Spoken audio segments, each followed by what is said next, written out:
I told my father I wished he had never been my father, not in anger, not in the heat of an argument, just calmly. After 33 years of disappointment, growing up, my dad was never abusive. He never yelled, never hit me, never did anything people would point to and call terrible. He was just impossible to impress. Every achievement came with a reason it wasn't enough. When I got good grades, he asked why they weren't better. When I made the soccer team, he asked why I wasn't starting. When I graduated college, he said, "What's next?" Nothing was ever celebrated. Everything was just another thing I should have done. I promised myself I'd never make my own son feel that way. Last month, my parents hosted a family dinner. My wife, Emma, and our 7-year-old son, Lucas, came with me. Lucas had spent the entire week talking about a goal he'd scored during a soccer game. His coach had called it the best goal of the season. To Lucas, it was the greatest moment of his life. More importantly, he couldn't wait to tell Grandpa.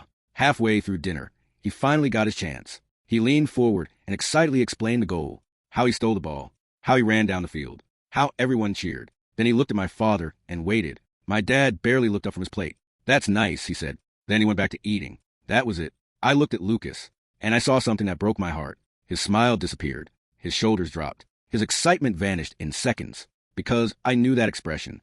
I'd worn it hundreds of times growing up. The face of a kid realizing the person he wanted approval from didn't care. The rest of dinner, Lucas barely spoke. Afterward, while everyone cleaned up, I found my dad alone on the patio.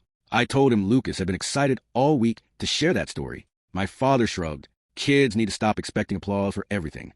I stared at him. He just wanted his grandfather to be proud of him. My dad shook his head. Too much praise makes boys weak. Then he looked directly at me. Maybe that's where you went wrong as a parent. For a moment, I couldn't believe what I'd heard. Then something inside me finally snapped. Not with anger, with clarity. I looked at him and said, "You know, I spent most of my life trying to earn your approval." He stayed silent. I worked harder, achieved more, and kept coming back, hoping one day you'd be proud of me. Still nothing. Then I said the words I'd never allowed myself to think. "I wish you hadn't been my father." The silence that followed felt endless. For the first time in my life, he had no response, no criticism, no lecture, nothing. That night, on the drive home, Lucas asked if Grandpa was upset.